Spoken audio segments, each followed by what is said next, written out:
ಮತ್ತೆ ಸದಾನಂದ ಯೋಗಿ ಧ್ಯಾನ ಕೇಂದ್ರಕ್ಕೆ ಹೋಗಿ ಅದ್ಭುತವಾದ ಧ್ಯಾನ ಕೇಂದ್ರ ಅಂದ್ರೆ ನಮ್ಮ ಸೂಣಾನ್ ಸಾರ್ 25 ವರ್ಷ ಸಿಲ್ವರ್ ಜಿಬ್ಲಿ ಅಂದ್ರೆ ಎಂತ ಅದ್ಭುತವಾದ ಒಂದು ಸೇವೆ ಮಾಡ್ಯಾರ ಅಂತಂದ್ರೆ ಹೇಳಕ್ ಬರದಂತ ಸೇವೆ. ಇಲ್ಲಿವರೆಗೆ ಹೇಳಿದ್ರು.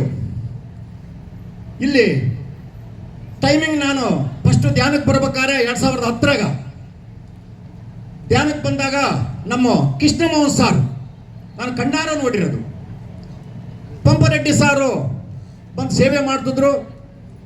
ಅವರು ನಾನು ಬೆಳಿಗ್ಗೆ 5 ಗಂಟೆ ಬಂದ್ರೆ ಚೆನ್ನಾಗಂತ ಹೇಳಿದ್ರು ಸೂರ್ಯನಾರಾಯಣ ಸಾರು. ಅದಕ್ಕೆ ನಾನು ಬೆಳಿಗ್ಗೆ 5 ಗಂಟೆ ಬರ್ತಿದ್ದೆ. ಅವ್ರ ಸೇವೆ ಎಂಥ ಸೇವೆ ಅಂತಂದ್ರೆ ನಾನು ಹೇಳಕ್ ಬರದಂತ ಸೇವೆ. ಕೃಷ್ಣಮೋಹನ್ ಸಾರು ನಾವು ಬರೋತಟ್ಟಿ ಎಲ್ಲ ಬೀಗ ತೆಗೆದು ಪಂಪರೆಡ್ಡಿ ಸಾರು ಬಂದಿಲ್ಲ ಅಂದ್ರೆ ಕಸ ಅಂದು ಬಂಡೆ ತೊಳೆದು ಕುಂದಿರ್ಸಿದ್ರು. ನಾವು ತೊಳಿತೀವಿ ಸಾರ್ ಅಂತೇಳಿ ಕೇಳಿದಾಗ ಇಲ್ಲ, ನನ್ನ ಸೇವೆ ಇದು ನನ್ನ ಕರ್ತವ್ಯ, ನನ್ನ ಸೇವೆ, ನೀವು ಧ್ಯಾನ ಮಾಡ್ಕೊಂಡು ಹೋಗ್ರಿ, ಎಲ್ಲರೂ ಅದ್ಭುತವಾಗಿರ್ರಂತೇಳಿ ಮಹಾನುಭಾವ ಹೇಳ್ತಿದ್ರು. ಇವತ್ತು ನಾವು ಅವರು ಎಷ್ಟು ಕೋಟಿ ಕೃತಜ್ಞತೆಗಳು ಹೇಳಿದ್ರು ಸಾಲದು. ಯಾಕಂದ್ರೆ ಅದ್ಭುತವಾದ ಕೃತಜ್ಞತೆ.